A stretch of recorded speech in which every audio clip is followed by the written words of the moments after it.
you, Aditi. Thank you, Dave, for coming. Yes, thank you, Murali. You're a unique guest in the sense that we rarely get individual contributors who have remained technical and hands-on for a long period of time. And there is a young crowd, a lot of upcoming engineers at Razorpay who are also thinking about how to learn from people who have done that before. What are the career path choices and so forth. So I think you can give your insights that can help them also navigate. So excellent. That's the core agenda here. So before we start, let's do a little bit more about you. You and I worked for I think 6+ years. And one thing I learned after a while that you have a hobby in carpentry. Yes, woodworking. Yes, woodworking. Yes. Okay, that's a new term. Good. So how did you get into it? And yeah. Well, first, thank you very much, Murali, for having me here. I really appreciate it. I appreciate everyone taking the time out of your days to sit and listen to this conversation. I hope I'm able to provide some value for you. But yeah, thanks. I'm looking forward to this. So, woodworking is I like to make things in the physical world, and like that's something that I really enjoy. So you spend so much of our day and our career toiling away at our computers, right? Where on some days you don't feel like you've made a lot of progress, some weeks, some months you don't feel like you've made a lot of progress, and what you're building, especially in system software, like there is no snazzy UI or beautiful app I can show off, right?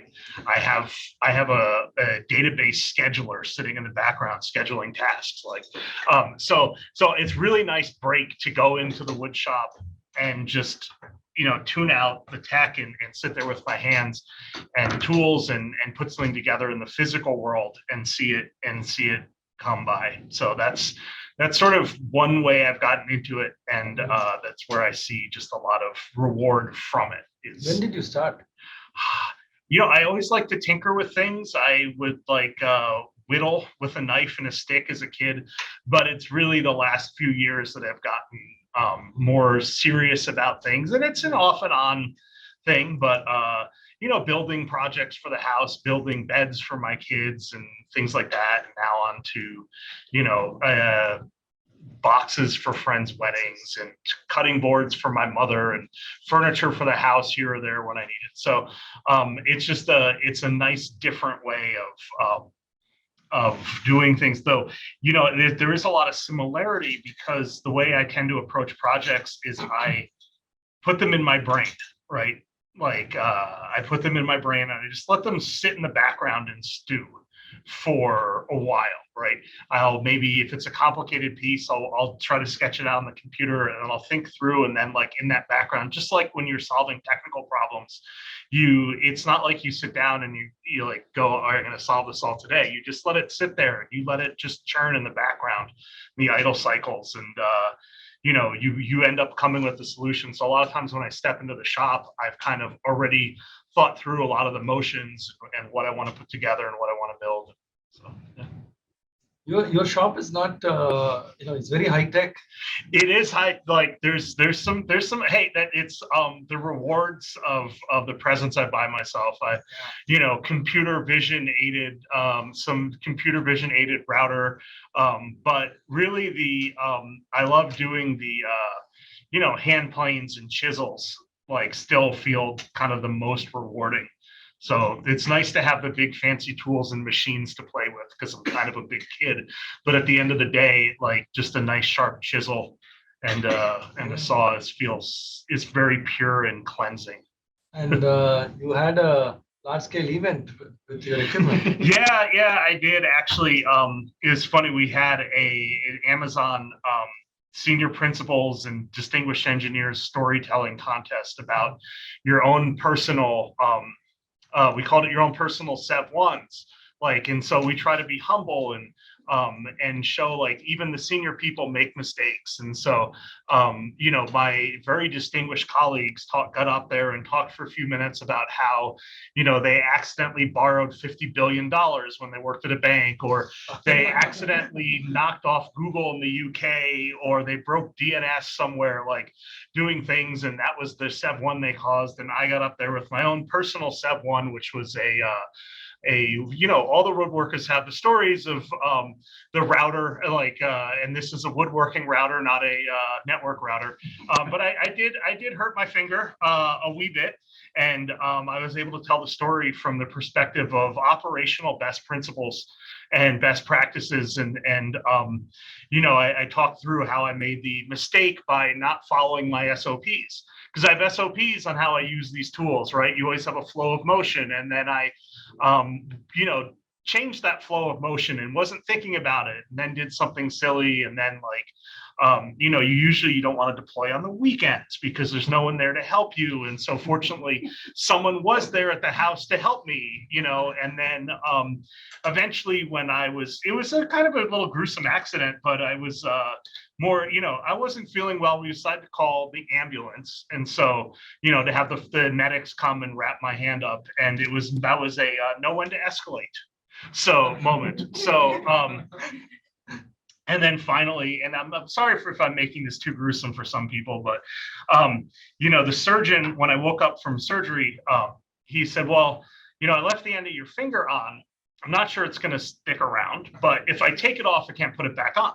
So we'll leave it here. We'll see what happens. And I was like, yes, this is the classic Amazonian recognizing one-way doors and two-way doors. He recognized if he takes the finger off, it's a one-way door. You can't go back. But if he leaves it on, you can always come back, take it off later. So I have full 10 digits. So all right. Physical therapy and everything. Yeah. I use a different finger for the mouse now, but whatever. I learned my lessons. So. You gave me a homework to do to build a tea box. Okay. I still have the wood and tools. I haven't bought the jigsaw. Yeah. I haven't gotten to it. Yeah. It's fun. There's just a shocking number of woodworkers at Amazon. Our Slack channel, our Amazon's woodworkers Slack channel is bigger than the woodworking subreddit. So it is more active than the woodworking subreddit. So yes. Yeah, it's fascinating. Yeah. So you have been IC for such a long time. Mm-hmm. Was that a conscious choice? How did you start?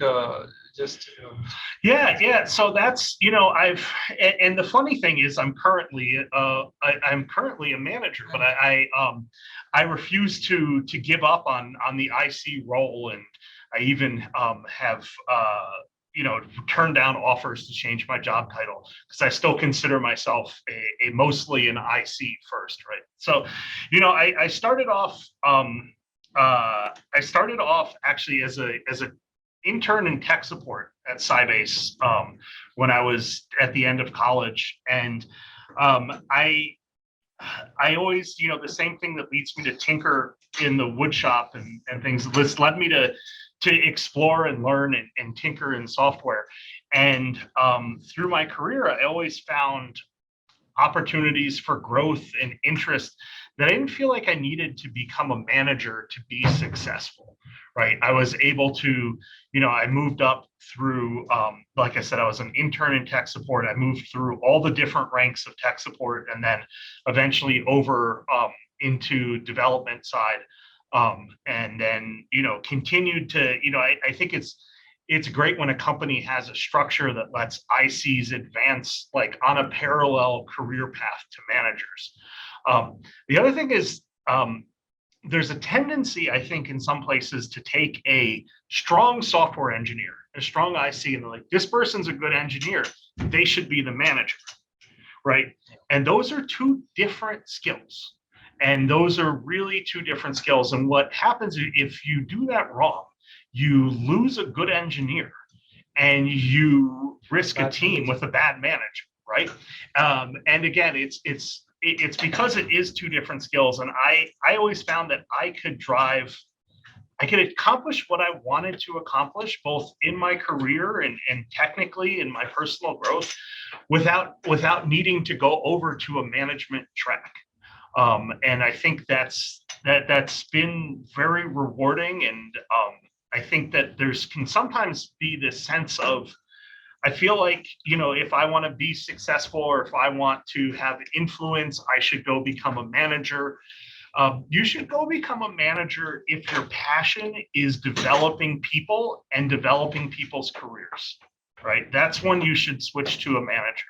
I think if your passion is developing technology, you can be perfectly satisfied as an IC. And there's, I think, in this industry, plenty of places to continue to grow, and we can all benefit from very senior ICs. So, who did you have mentors? Who inspired you? Yeah, from the get-go, like I said, I started in tech support, and I was like a sponge in my early career. Just whatever I could learn, I wanted to learn. I wasn't interested in just following like an SOP script. I wanted to go understand how things worked on the product I was working on and understand how they're implemented. And so, I naturally started looking up to the people that had built those things and forming relationships. And, there's a lot of folks that, the funny thing is databases are really small world. And so you get to know people in the database industry, and you know them for a long time, and you meet again in other lives, right? So a lot of folks that I work with now at Amazon that work with me closely, Peter Thawley, Rob Verschoor, Stefan Carlson, were early people. They were sort of the Sybase evangelist team. I looked up to them a lot and read a lot of their materials. There were engineers that I worked with, so many. It's hesitant to name them all, but Aditya and Carlos and Patrick and Umesh, and like so many people that were like the heart and core of the Sybase engine. And I just learned from them, right? I followed them and learned from them, and they were all people that were really solid ICs. They had great partnership relationships with their managers, right? Which is that you want to be a partner with your manager, right?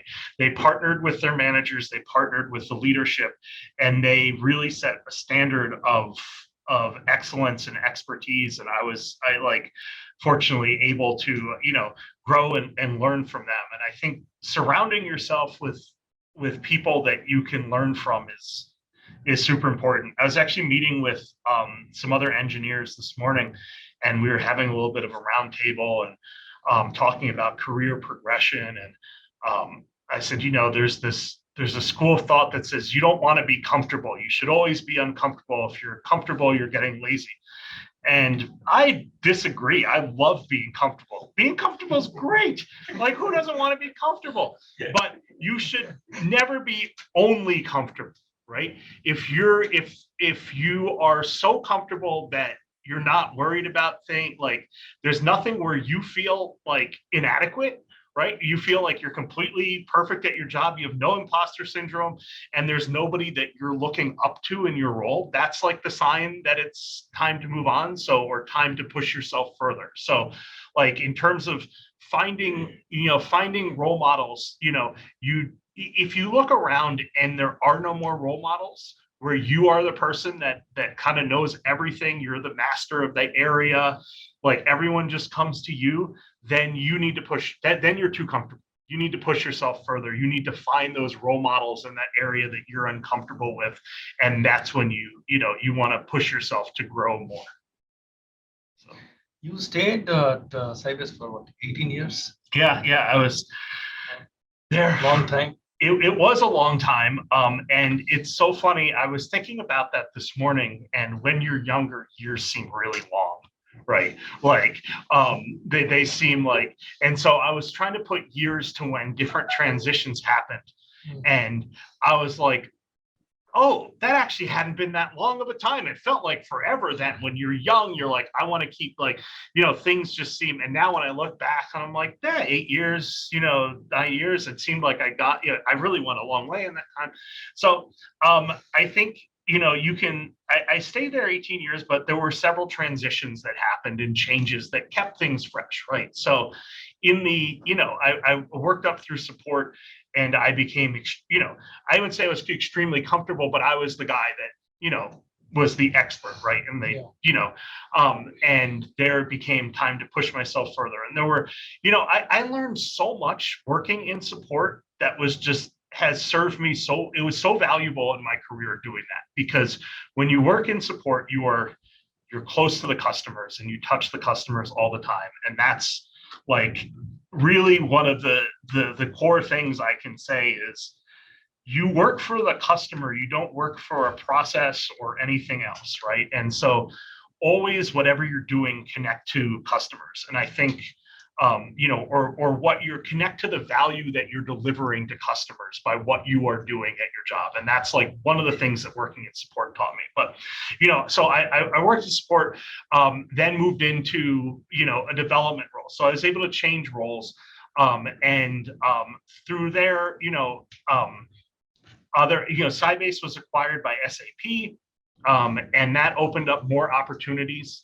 And so it's just funny when things happen, like you could have looked at like the day before that acquisition happened, you could have looked around at Sybase and thought, well, this is actually some awesome people here, awesome product, but it's not a lot of growth and it's a little stagnant.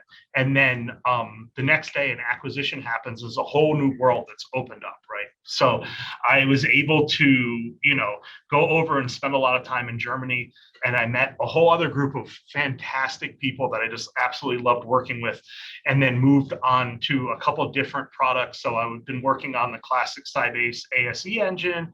We did some stuff in Sybase IQ, and then moved on to work on SAP HANA. And each time I switched engines, that's a new challenge. It's something new. You're uncomfortable. You're meeting new people, and you're developing new skills. And so that was one way to keep it fresh over those years. It's not the same product. Yesterday I was talking to a couple of engineers from your X days Sybase. They were saying whatever engine we were working on, David Wein has worked on it. So over time you have touched so many different parts. Like HANA was in memory, different type of challenges. Yeah. And I learned, and it's, you go, like one of the things that I was, afraid of being in one place so long is you only learn one way of doing things, right? And so it is useful to make sure that you're learning, even if you're in one place or you're just growing through your career, you're learning different ways of doing things. You're mixing with other people, maybe, and even at the same company, like at Amazon is a huge place, right? And there's a million different ways of doing things. And if you just, talk to people on other teams and learn and things like that. But I touched a few different engines, and it was fun to learn something new each time. So, moving to a different product, moving to a different challenge, and that was great. One tidbit I can share is in early 2020, when I had moved from US to set up a team for Amazon in India.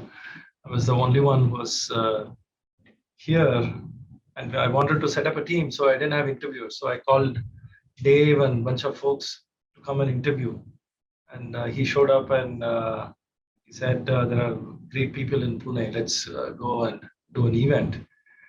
There were like 150 people showing up on a Saturday, and many of them came only to take selfie with Dave. He was like a rock star. So that was great. It was great to meet people that I had worked with for so many years, that I had never met. But I was thinking about that, and as I meet more people at Amazon now that are like, hey, by the way, I used to work at Sybase and I know you from there, and all these things. Like, database world's a small world. Like I was thinking about, like, why did that happen? Like, why did I end up being somebody that people knew? Like, and one of the things I did is, like, to help grow myself early when I was like this sponge that was learning is the best way to learn something is to teach it. Okay. And so if you say, I'm going to teach my colleagues about this topic, you force yourself to become kind of an expert on that topic. Right? You have forced yourself to really dive deep, to learn a lot. And so for several years at Sybase, I had spent time writing training materials for other people, either engineers or developer or support or even customers, white papers that I just did like a super deep dive on an area of the product and wrote a paper or wrote a training class. Some of them were like 5-day sessions that I gave. Some of them were just white papers that I posted. But I realized that that became passive income for my career and my relationships, right? Like I created those artifacts. I put the time in, I created those, they hung around, and then they were sort of passed down and passed along to generations of, not generations, but like as people came into the organization in places where I never met them, they saw this white paper by David, or they saw this presentation or this recording that I gave of a talk. Yeah. And like people got to know me like through those things. And that ended up being like just such a, like I said, it's like passive income still. Like that's it's just legacy out there. Right? Yeah. You created such a legacy over time. But people have not met you, but they know about you and they've heard enough good stories about you. Yeah, right. I'm still doubtful of it, but I saw it first time. I was shocked. I thought everybody came for interview. Yeah. Many of them had just come to take selfie. Yeah. Right. So that's pretty cool. Yeah. That is one of the ways, like that. That's one of the ways when we talk about at Amazon in our very senior technical ranks, principal engineer, senior principal, distinguished engineer, we focus a lot on the artifacts that people have created that they've left behind. So like it's one thing to take 5 days out of your time to teach a class one time, right? And then you had that impact once. That's great, right? But the bar that we're trying to set is resounding impact. Right. And the way you do that is you create these artifacts that over time are, these Amazon, we have these principles of Amazon talks where people record talks, and we have this whole library that goes back. And those things, if you do those, you create those artifacts, it just leaves this trail over time and you impact more and more people. How was your transition from the traditional Sybase slowness versus Amazon? I love Sybase, and I'd say it's deliberate, not slow. It's very deliberate and cautious. It's a fantastic product. It is good. Should have been the number one in the industry, but not anymore. Now it's Aurora. So it was so like I said, I was there 18 years, and the culture-wise. Yeah. So culture-wise, it was. The biggest change, I'd say, like,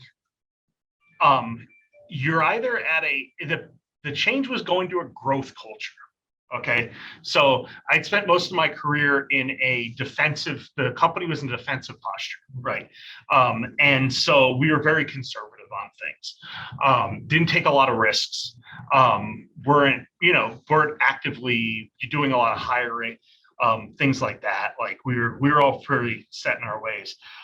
Amazon is it's a growth culture, right? And as other places are that are growth cultures, and that's really the main difference is being somewhere that's growing and growing rapidly, because those growth cultures create opportunities, more opportunities for people where you like actively seek to make yourself obsolete or actively seek to grow people to fill your shoes so you can go do something else. And that's like an encouraged thing. It's also, a very high velocity place. So like I said, Sybase, I was 18 years. I wasn't there's people with a lot more seniority than me, especially as I went and worked over at SAP. I went over there. I thought I was like, yeah, I'm 15 years. People are like, oh, 25, 30 years. I'm like, whoa. But at Amazon, I had to get used to change. Right. So it was, it was scary to make the change. Right. And the manager who recruited me to join, who I really respected, still respect and enjoy personally, he left after a few months, 6 months or so. 2016. Yeah, 2016. And the guy who had hired me, he left, and I was like, "Whoa! I never had a boss leave before." Like again, stagnant, And then I just learned that like things change. There's constant change, and it's not like a bad thing. He left. Like people leave, they go and they come and they switch roles, and we grow the team. So a lot of it was adjusting to the pace and just the rate of change around me, and learning to be much more nimble and not settled into, okay, we did it this way, that's the way it's going to be forever. Also, the difference in the culture, and part of what I tell people in my onboarding conversations I have with them, is that, in a place where things are fairly steady, usually when you get there, what you see around you is intentional. It's very intentional. The way things are set up was intentionally done, and that's how we want it done. All right. And in a growth environment, I tell people when they come and join the team, do not assume anything you see is like intentionally that way or the way we want it to be. It is the way it is because that's the way it needed to be then, right? Things change, things evolve, and look around you and see if there's something you say, hey, I came into this team, I see a process or a tool that doesn't make sense for the way I see this team working now. Take ownership, fix it, adapt it, and help the team move on. And so, like in a growth culture, in a culture of a lot of change, as you come in, don't assume that everything is intentionally placed there perfectly the way it is. It was put there because it was needed, because we were moving quickly. And if it's no longer a piece that fits, go fix it, and update it. So in 2015, Aurora MySQL was launched. And you joined next year. And when did Aurora Postgres?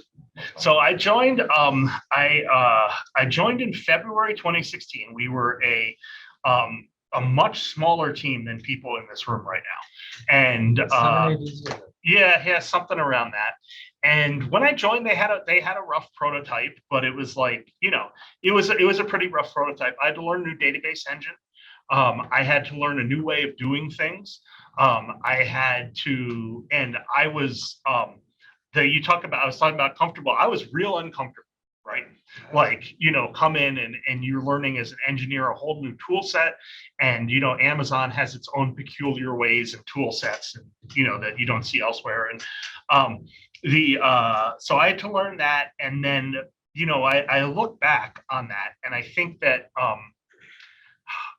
if there's anything that would have changed in that time, it was to be a little more bold, because you come into a new place, and it's hard, it's scary, right? You always wonder if you belong. Like if you don't have imposter syndrome in some form, then you may have some other syndrome. Like everyone has imposter syndrome, right? So you come in and you're worried to who am I to tell these folks they should do things one way or the other. But no, there was a lot of pressure. It was crazy. I was at Amazon probably 2 months before I was sitting down in a room like this with Andy Jassy and going through project status. And we launched a preview and we announced at reInvent in November of that year.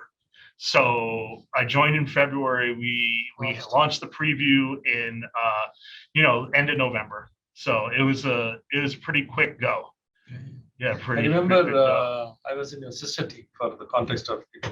So the Aurora MySQL was a separate team that launched in 2015, and because it was already public, there was the entire life changed in development. It's supporting customers and growth and all of that.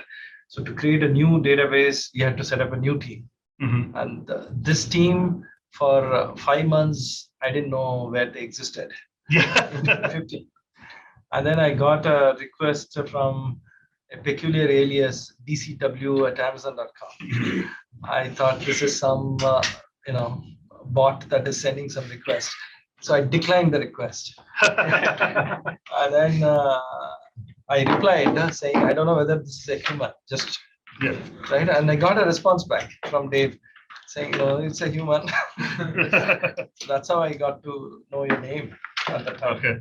Yeah, I'm part of the frugal with Amazon's resources by only having a 3-letter username. So I get a special award for that. But no, I showed up and I had to get to know people and meet people and ask around. And it's tough. And I'm in a somewhat similar situation with my project right now, which is that you've got one team that is so heads down and focused and delivering their own stuff. And then there's this other team, the younger sibling, who's like, hey, over here, I need attention, play with me, like, give me attention. And, I would say you were one of the people that was very social and come across and help cross the bridges and bring that organization together as one. But it's very hard. And right now, similar situation. I've got one team very focused, heads down, pushing to deliver something, and another team that needs some attention, and trying to find that balance is a tricky thing. But I think we worked it out on the Aurora side, and we were able to deliver. Yeah. I still remember the evening stand-ups, 5:30 p.m., 5 to 6 p.m. to just get the project out. Yeah. And it was awesome time. So at some point, Aurora Postgres was launched and a lot of adoption happened. You were part of Amazon migrating out of Oracle, getting to the Aurora Postgres and data systems. And then the leadership change happened, and we didn't have a leader that could handle the complexity of a database. And we came and asked you if you can run the team. Yeah. And then you became a manager suddenly from having no management experience and suddenly running 30 plus people. Yeah. Yep. How did you manage that? Being vocally self-critical, I'd say probably not well. Like I could have done better, and one reason why we'll get to my current gig, but while I took a temporary manager gig now, is I wanted to get a little bit of a redo. That being said, like, again, you're your own critic, and you look back and you're like, these are the things I wish I'd done better. These are the other things I wish I'd done. But in reality, I think what matters to me is I after I left the team, or not left the team, and when I stopped being a manager about 2 years later, I got feedback from people like, David, no, we love having you as a manager. Like, you were a good manager. So that was nice. But anyway, how did I handle it? I kind of, the learning for me from that round was that I was still acting as an IC, just being also a manager. And that's not always the right way to do it. So if you're going to be a manager, you have to embrace that. You have to empower your people, and you have to achieve through them, right? One of the things that I instinctively kind of don't like asking people to do things. It's not a great fit for managers sometimes. And so, like, we would have these, with one of our customers, these escalations, and we would have these Saturday night, like we were doing kind of weekly patching to help them through the situation, which meant like somebody from the team on Saturday nights would go and get on the call with them and do some patching. And I felt like the reason I took the manager gig is I just felt so much personal responsibility for the project. Like, I put a lot of effort into it, put a lot of pride in this. I wanted to see it be successful, and I wanted to help usher it through its initial launch and adoption and things like that. So, like, when a customer had a problem, I took it like really personally. And so I just said my Saturday nights for like 2 months, I hung out on the phone with this customer and made sure they were okay and did the things. And I learned, like, you know what, David, that's great, but you got to give other people the opportunity to prove that they can deliver as well. And so, I think that's a lot of guidance that you had given me over time is, you empower other people. But moving into a management role, if it's to move into an org leader role, it's a challenge, and you need to look around and really you get down to kind of do the things that only you can do, right?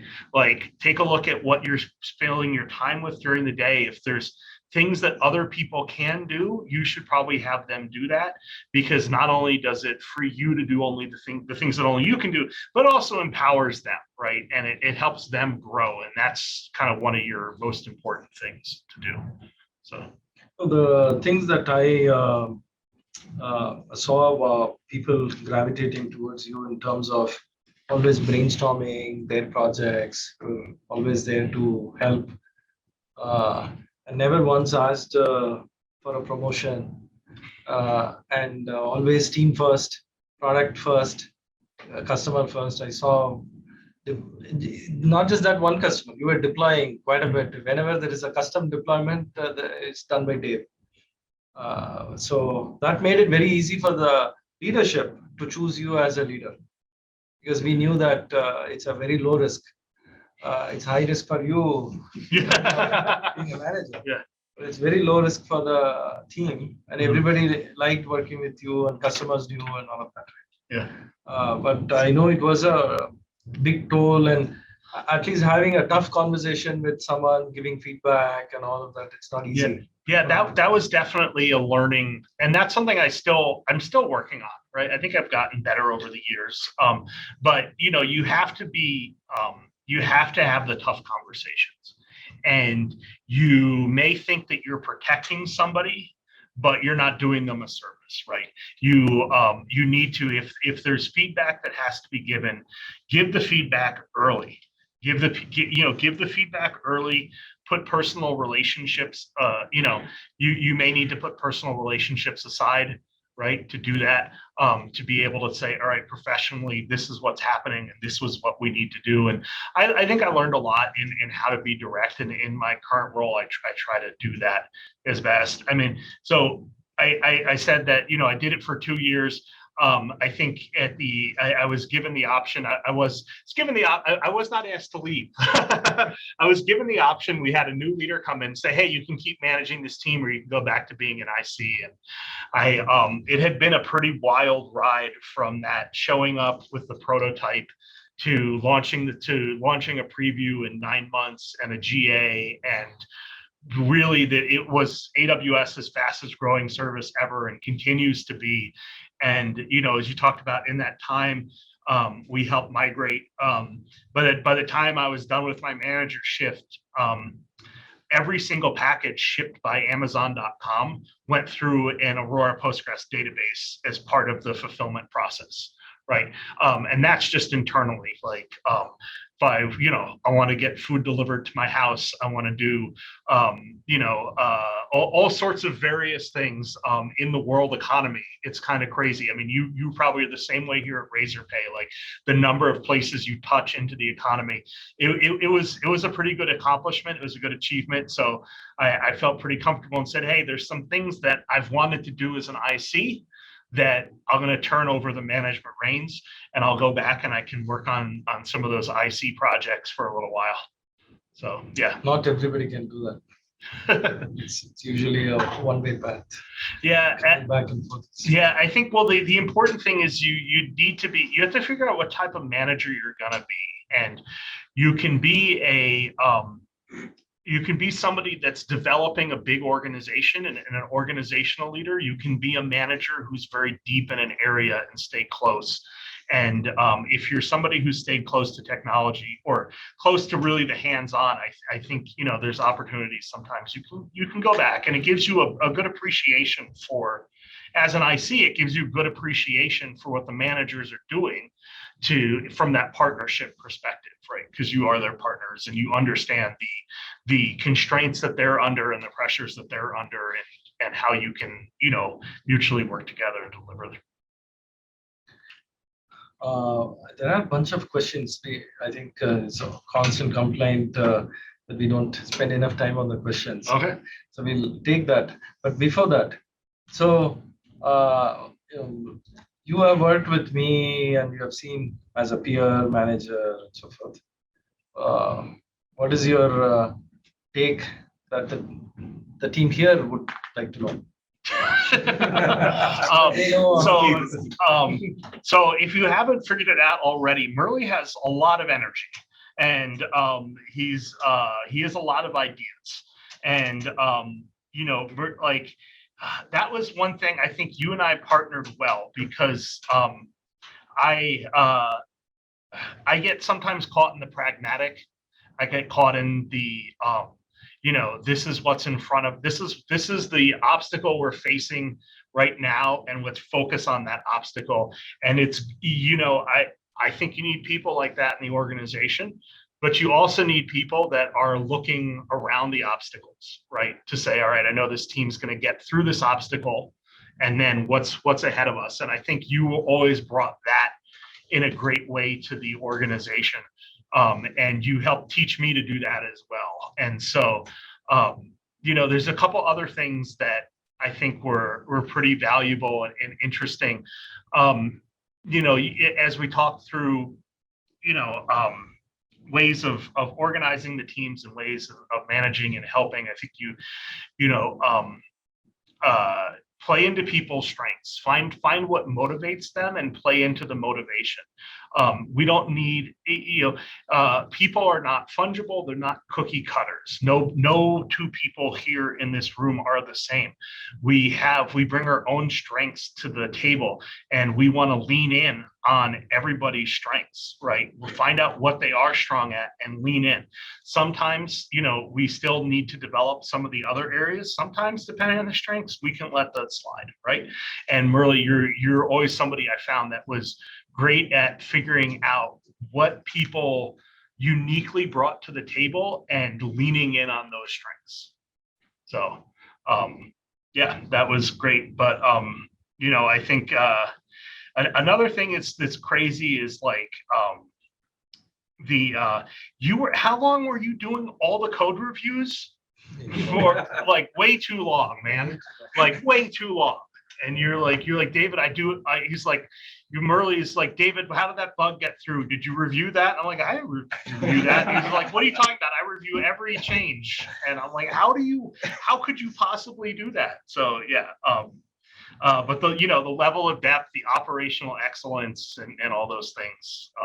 Was a lot of fun time in the operations. Yeah, you learned, man. Yeah, it's a wild place. Okay, let's go to some other questions. First question, and then we'll get through the room also. What strategies do you suggest for ICs to stay up to date with the latest trends and technologies in their field? How can they leverage this knowledge for career advancement? Yeah, so the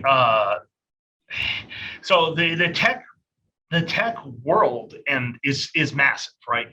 And there are so many different areas of development and change.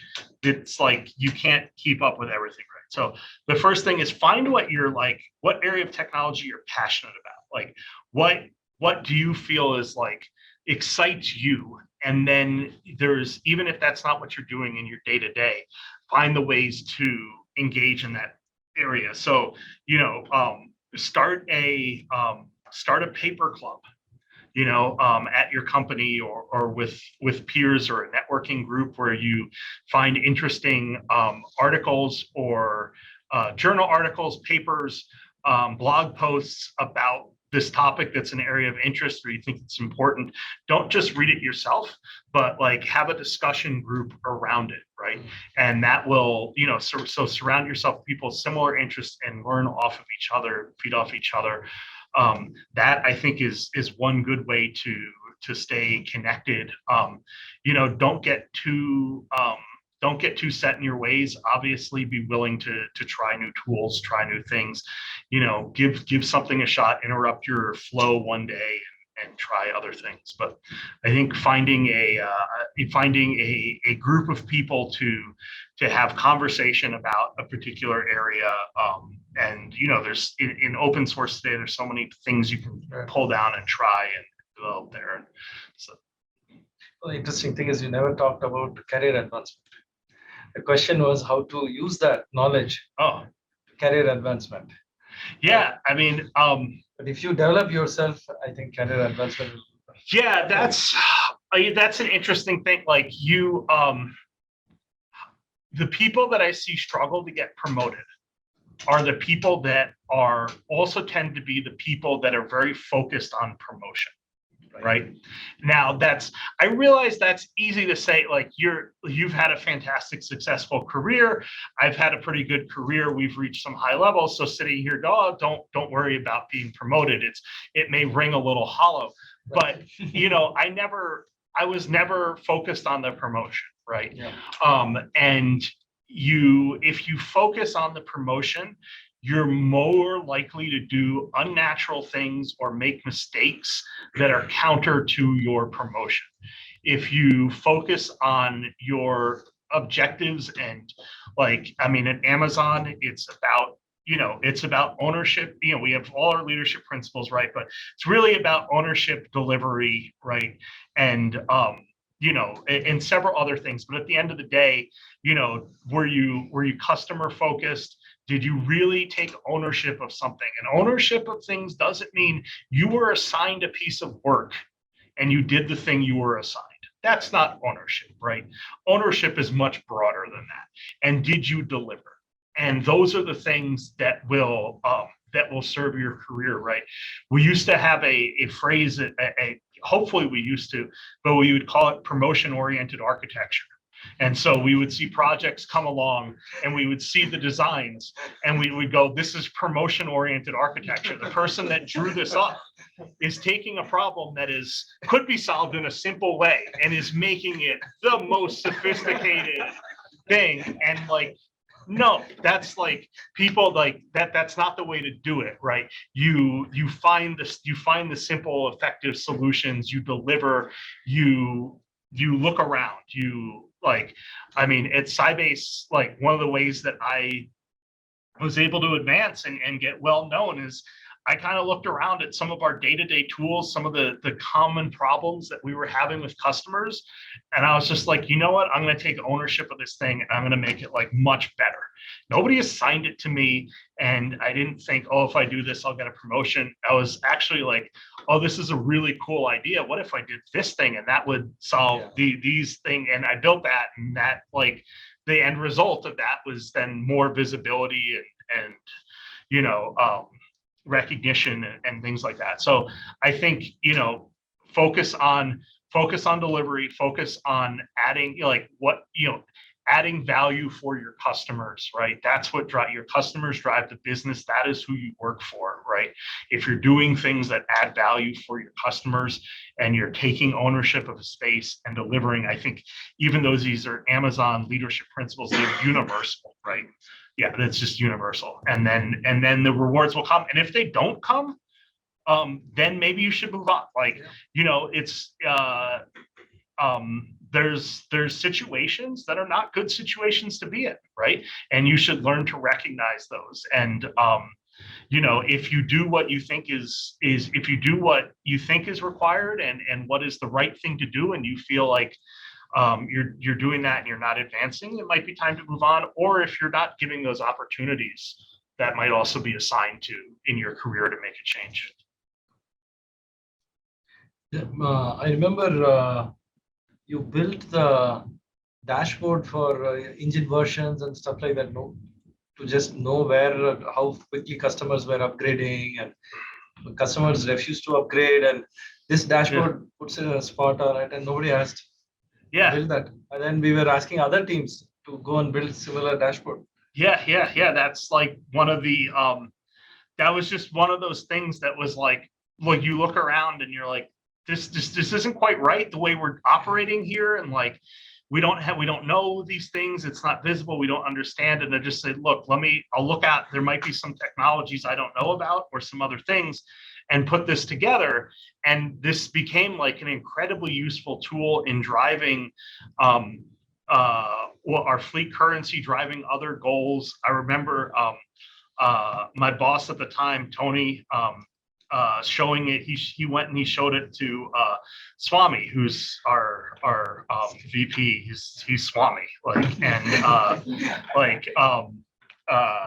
and that was I never designed any. I didn't sit down to say I'm going to design this thing so that someday somebody shows it to Swami and I get promoted to, and that's not why I got promoted, but like I said, hey, I need, like, this is gonna help me do my job better. And then I built it and I was like, showed it to people. I'm like, hey, check this out. Like this, and then, that is actually copied and pasted that, a link from that just the other day in an email. We still use it as part of key operational excellence. The second question is, in this fast moving world, with the advent of AI, ChatGPT, what should a software engineer do to be relevant? Yeah, so I think there's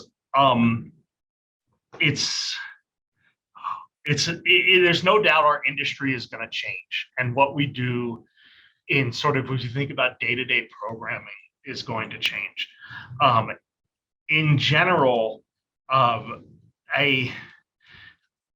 this is my take on it. Like, one of the ways we sell services at AWS is we say we remove the undifferentiated heavy lifting from customers, right? So in our relational database service, we automate a lot of things that are not differentiating for customers, right? So if I'm Razorpay and I'm running database, a lot of database maintenance has nothing to do with your payment system, has nothing to do with your business, and you just sink into it. So we absorb that for you. We do it at scale, right? We remove the undifferentiated heavy lifting.